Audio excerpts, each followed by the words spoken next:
Umwenuma. That means I'm around or I'll be around in Hopi. This is Thunder Hands. I want to talk about the Hopi. They were on my mind. The most spiritual people on earth, in my opinion. And I was thinking about a lot of things. And some of the things that I was thinking about is Hopi Prophecy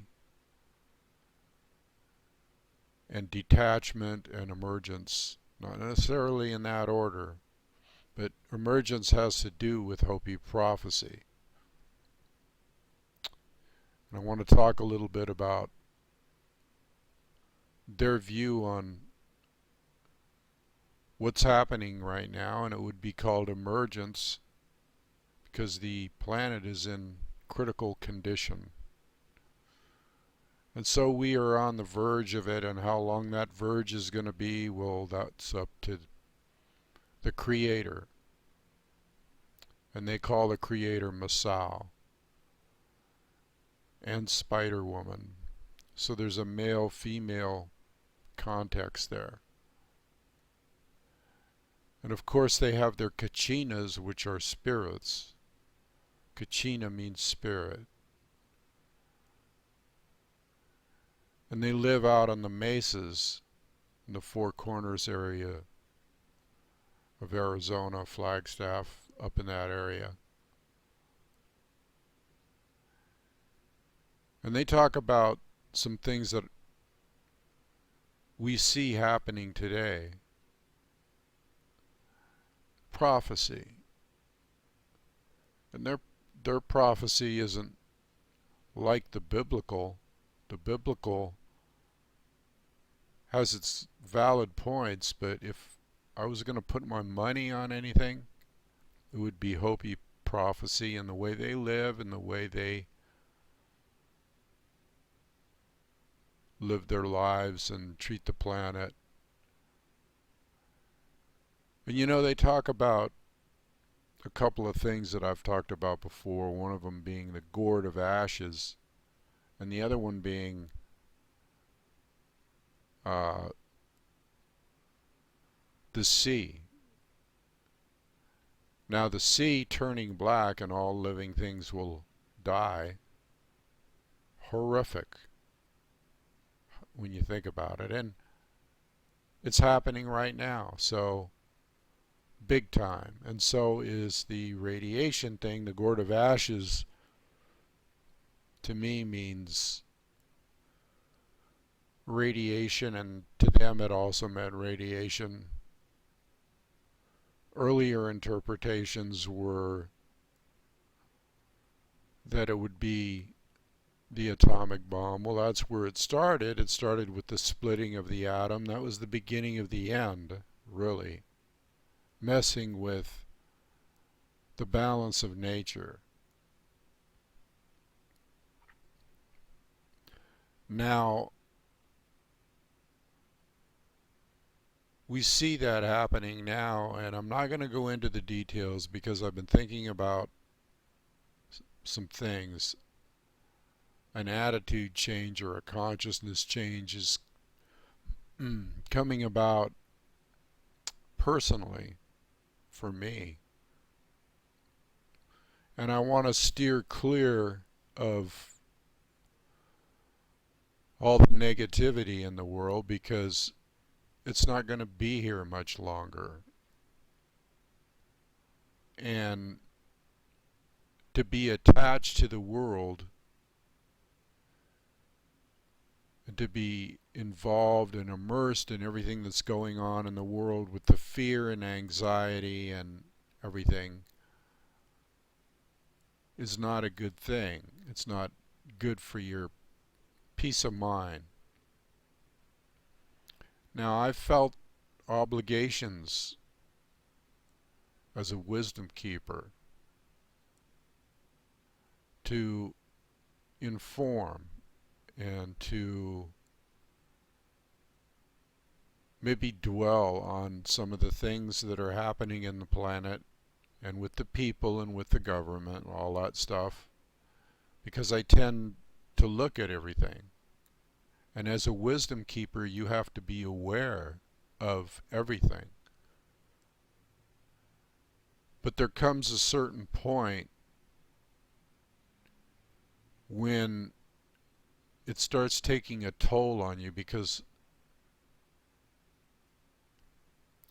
emergence from the fourth world into the fifth world, like the Hopi say, is upon us. And when that happens, it gets the energy gets real intense on the planet, unbearable, and the information is just unbearable because it's all negative. It's like yin and yang getting ready to flip-flop.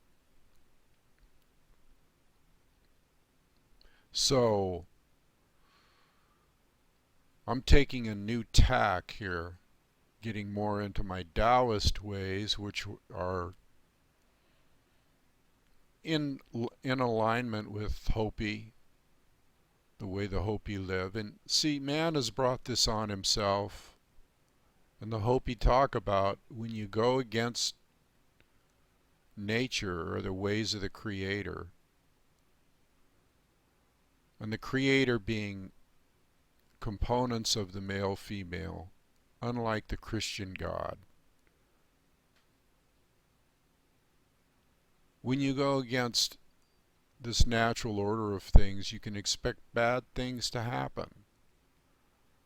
Okay? And you can expect that the changes that are going to come about are going to bring about destruction of this world as we know it. Now, a new world will be emerging. Okay, so that's going to be quite a transition. If you look into past emergences as told by the elders of the Hopi Nation, and it's been passed down for thousands of years, that it's always a very, I don't want to say violent, let's say intense time, very intense time, and that's what we're seeing today. So at a point, and personally, I have issues anyway with, you try to tell people things and they don't want to listen. And so I have this inner crisis of conscience, or not conscience, but these inner thoughts about, yes, I'm here to inform, but people don't want to listen, and they don't want to help me so that I can help them, by support or whatever. And my main thrust has been, trying to get out and do some seminars based on my books, and I have two books, Listen to the Wind, Speak from the Heart, and Emergence. Listen to the Wind, Speak from the Heart is the one that is out by a major publisher, but I also have Emergence, which is doing really well and is a great book, and I named it Emergence because the people that are involved with Hopi Prophecy, and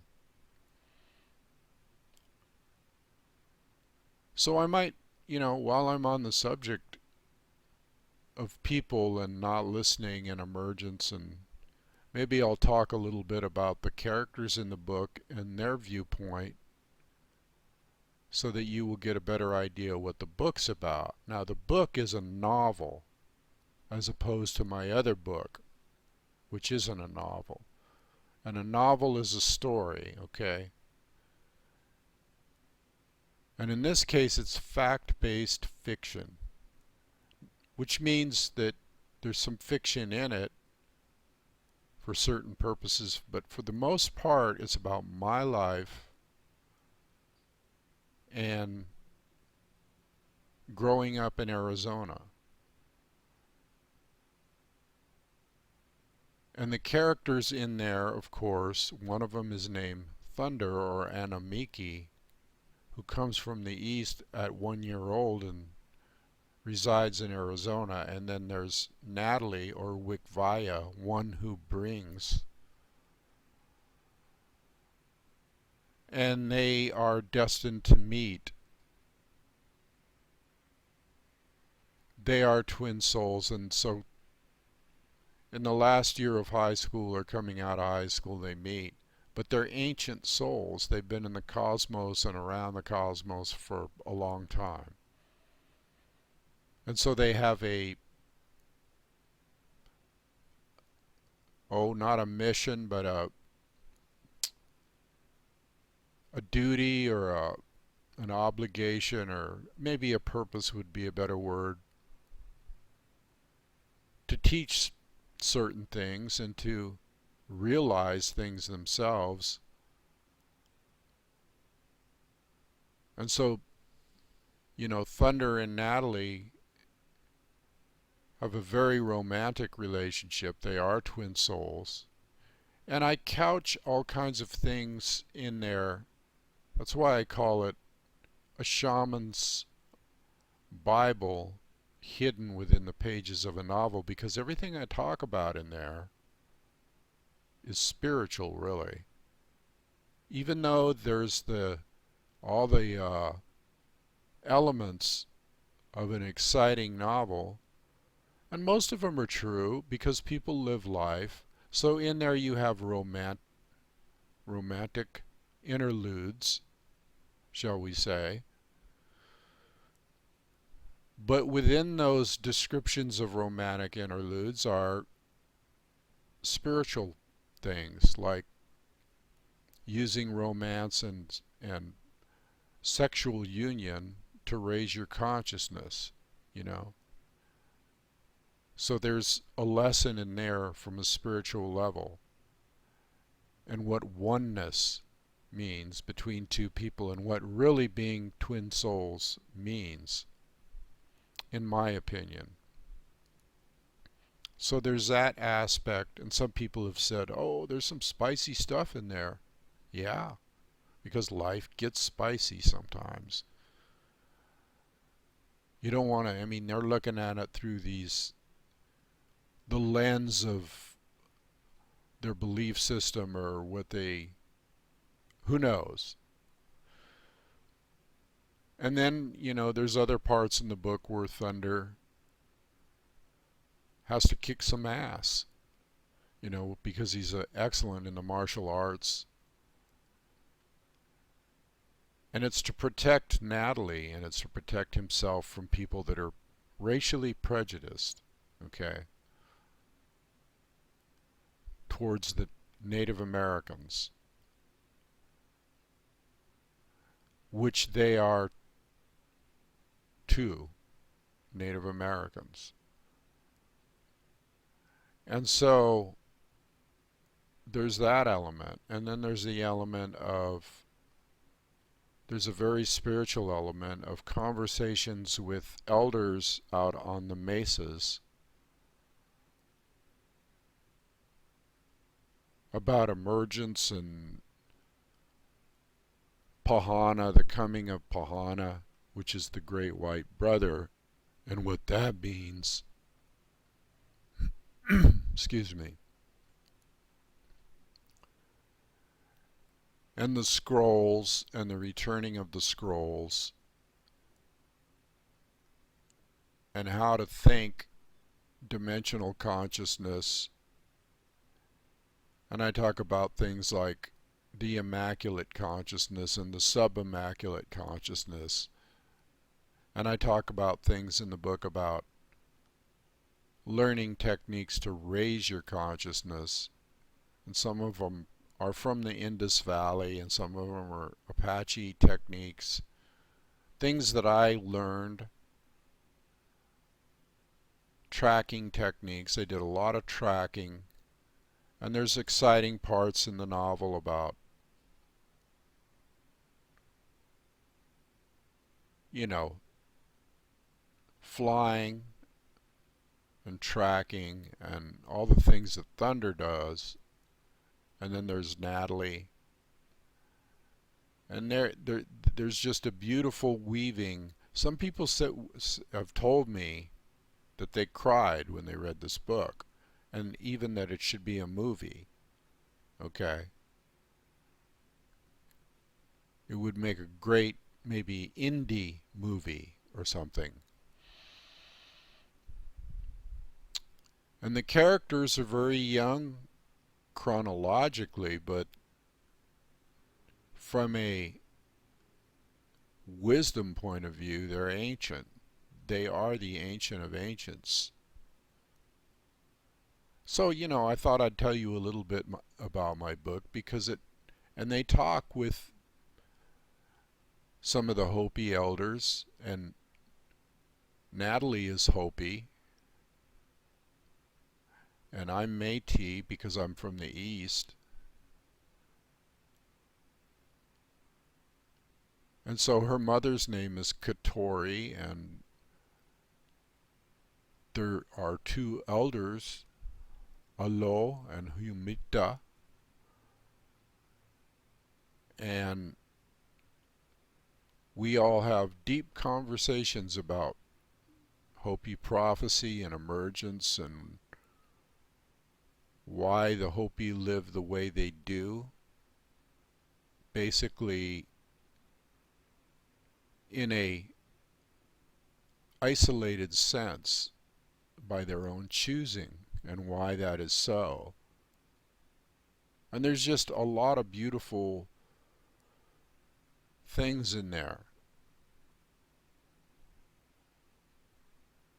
So there's some very mystical things, and there's some shamanistic things. And the reason that I'm telling you again about this is because it goes with the Hopi thing, which I am deep into. And someday I will do a show on Hopi people, prophecies, the way they live, their lifestyles, because there is just so much information that I know firsthand and secondhand, having lived in Arizona and grown up there, that it would be impossible for me to discuss it all in this short video. And I might do a CD, I might do a 2 CD pack where, because it would be worth it. Maybe that's a way that, I can garner a little support, because I'm saying this straight out. I don't think people really appreciate sometimes what I have to say, and you reach a certain point in life of enlightenment, okay? And that's not coming from a place of ego, that's coming from a place of knowing. Okay? And when you reach that wise area or that wisdom, you want to pass it on to others, but they don't, like I say they don't appreciate it. So what do you do? And my purpose is really to, I'm kind of a wanderer. I like to wander around and I like to have one-on-one relationships with people. That's why I wanted to get out and do some seminars on my book. So I'm still looking to do that, but I don't know if I want to jump through the hoops that I have to jump through. Because basically, like I said, I'm a loner, I'm a free spirit, I'm a taoist, and I basically want detachment from the world because, like even Yeshua said, my kingdom is no part of this world. Mine isn't either. In fact, I don't even want to look at it anymore. I don't even want to hear about things because basically it's over. I mean, I know that sounds kind of, but it's way beyond the pale of acceptability.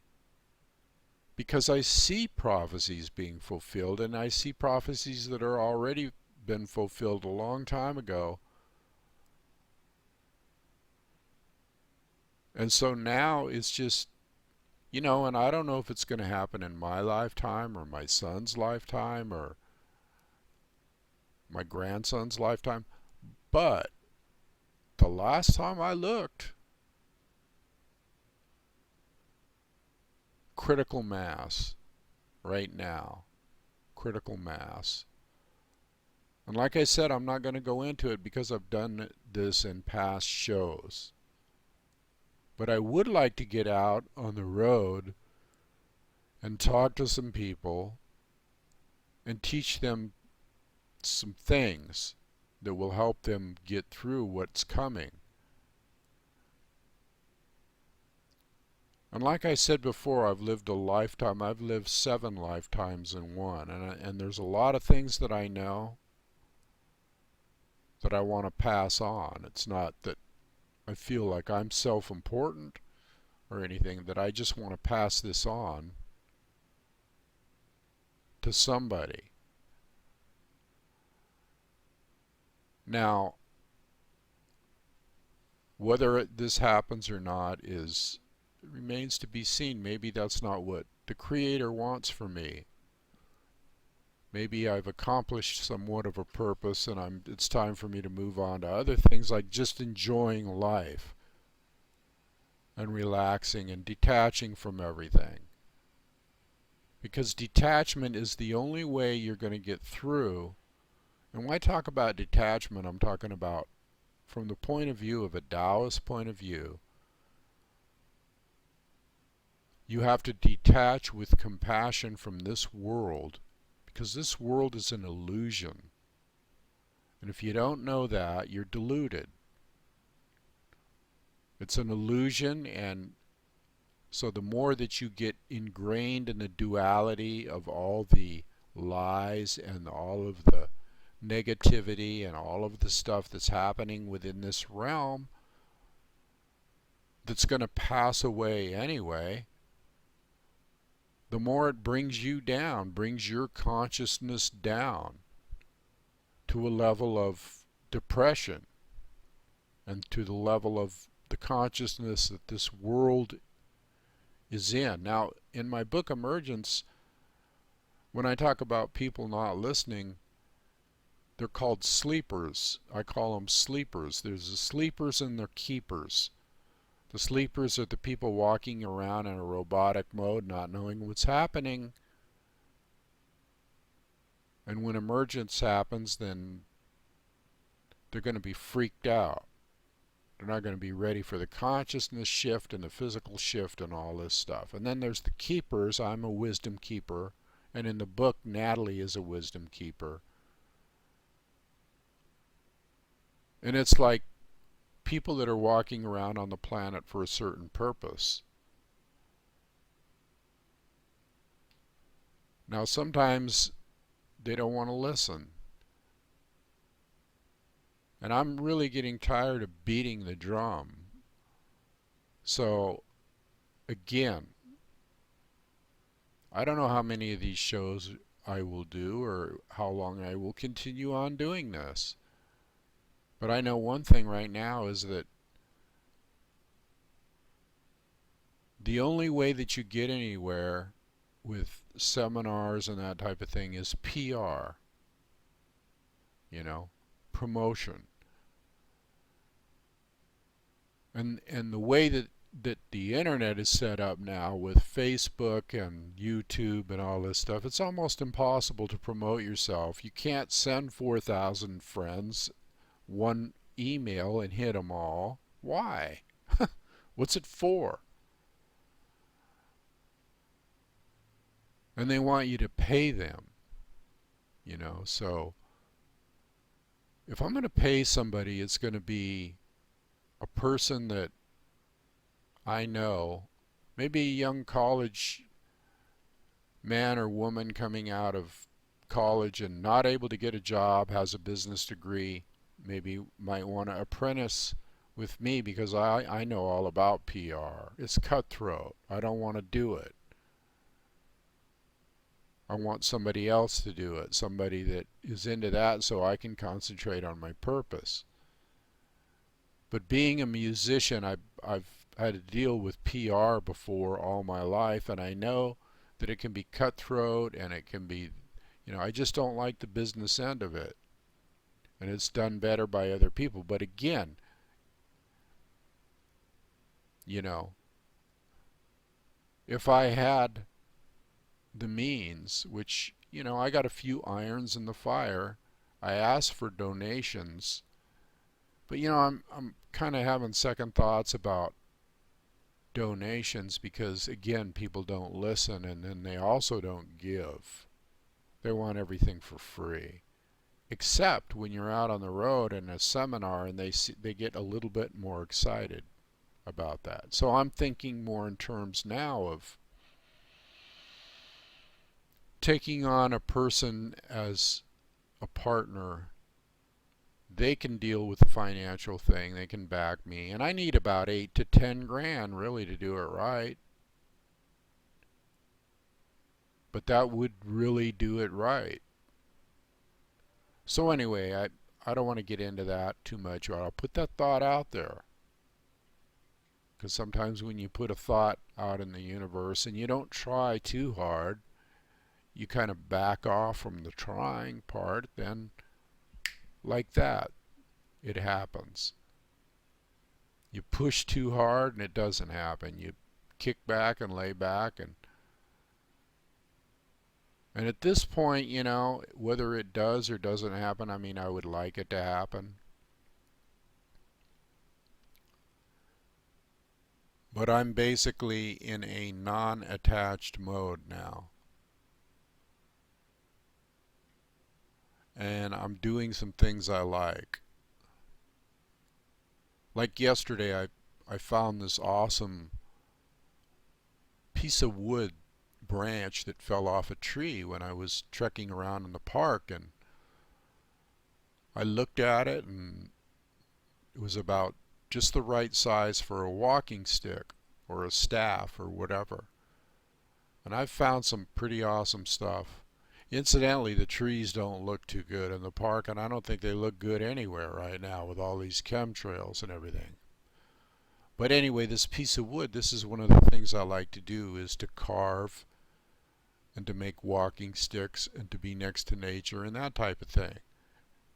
And this piece of wood was just so beautiful because when I picked it up, it had all these little patterns running through it, like hieroglyphics or uh, what do you call it? Like the things you see on the cave walls. Hieroglyphics, I guess, is the word. And it was embedded in this piece of wood. And I'm like, wow, this is meant to be for me. So I picked it up and so I'll work with that a little. Again, I'm just saying I'm going to do things that I want to do, some hobbies, some getting next to nature while I can, because the way the things are going, it doesn't look good. Or it does look good depending on your viewpoint.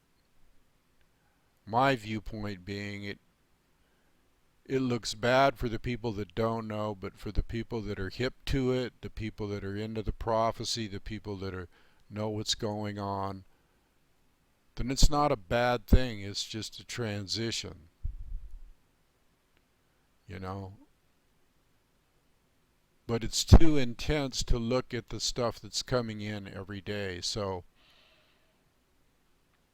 I guess I'm kind of rambling a little and I'm going back and forth, but that's the way I am. I'm a storyteller, and I figured I would try to get as much into this video as I could, just in case I decide, hey, that's it, you know. But I do plan on doing almost a documentary with pictures and stuff of the Hopi people and maybe the Apache people too. But I'm not sure. I mean, since people are kind of tight, I might just put that out as a 2 CD set or something, or a subscription on a subscription basis where you donate and then you get it.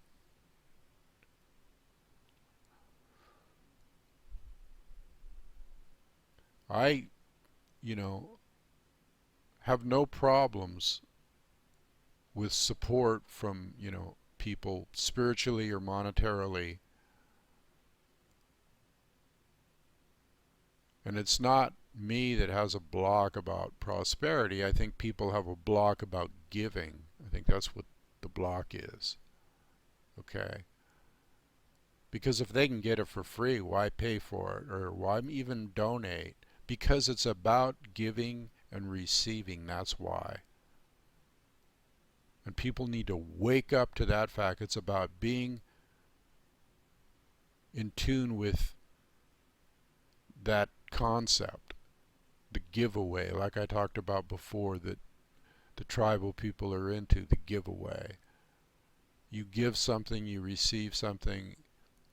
Sometimes you give without wanting to receive anything. But I really want to emphasize that I love the Hopi people. And they have some, there's some deep, deep roots with them, having come from places unknown. The Pueblo people, the Puebloan people, who've been around here a long time and have migrated from shore to shore and know a lot, okay?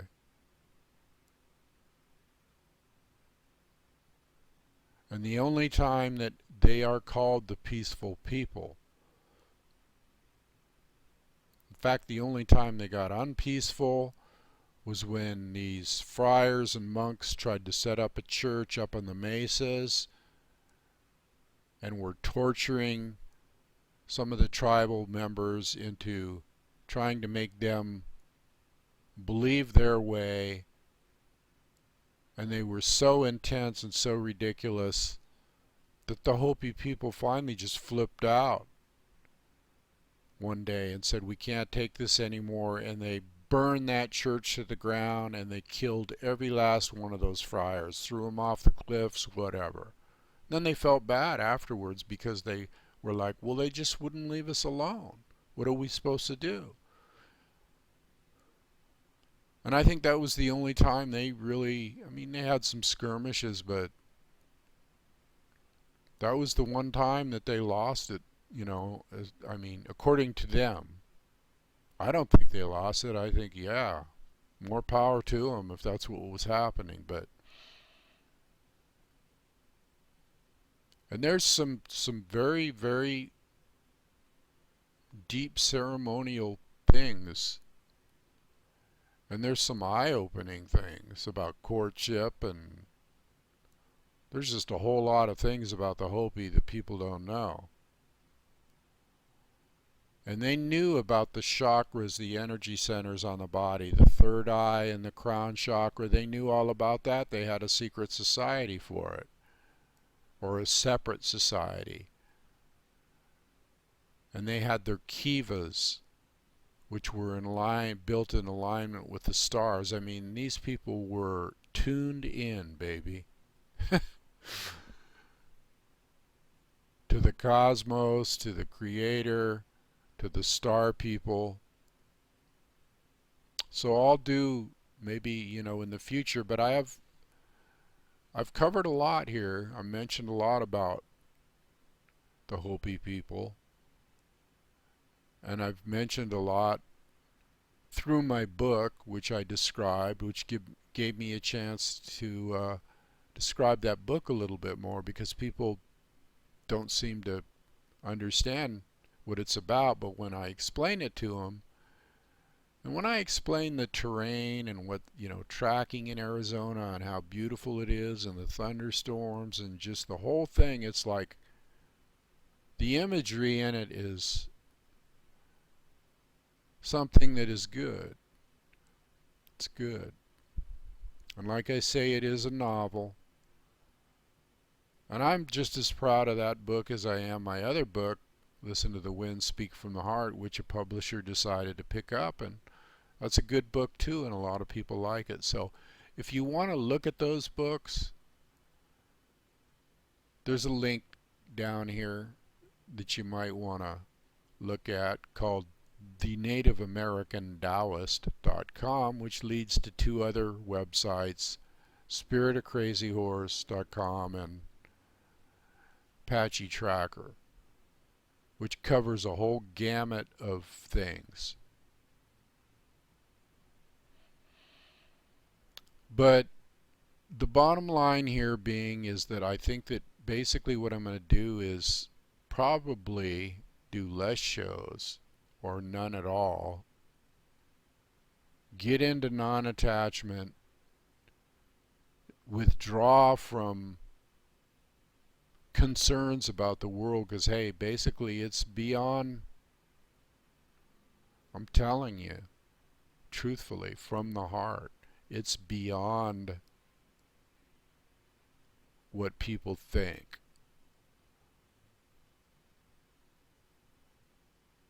It's time for an emergence. It's time for a transition. And until that transition happens, I'm going to just chill out. And I'm not going to get intense about what's going on, every little thing that's going on, because it's horrific and hair-raising. And I don't want to, if you don't know about it by now, you're a sleeper. So maybe the seminar thing will happen, and I'll touch on a few of the things to the people. But basically what I want to do, and I have knowledge in so many areas that if I did a seminar, I could do 6 different groups in one seminar. I could have a martial arts group, I could have a esoteric tantric, moving the energy, shamanistic, yogi type group, meditation, moving the kundalini energy, raising the consciousness, tracking techniques, living next to nature, learning how to survive off nature with nothing. And believe me, when the shit hits the fan, excuse my French, when that happens, people are going to be in dire circumstances if they don't know how to live off the land and get water and food and shelter and all this stuff.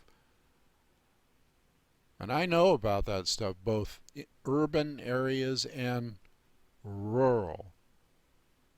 But But you're not going to make it unless you know this stuff. So anyway, I think I'm going to leave it there today. This video is getting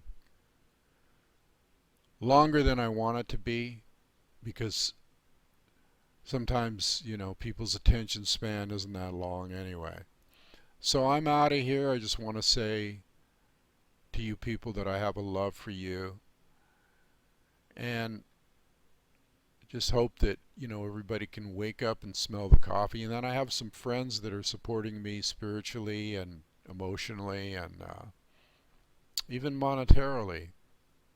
So I want to thank you especially, tell you how much I love you and how much I appreciate you.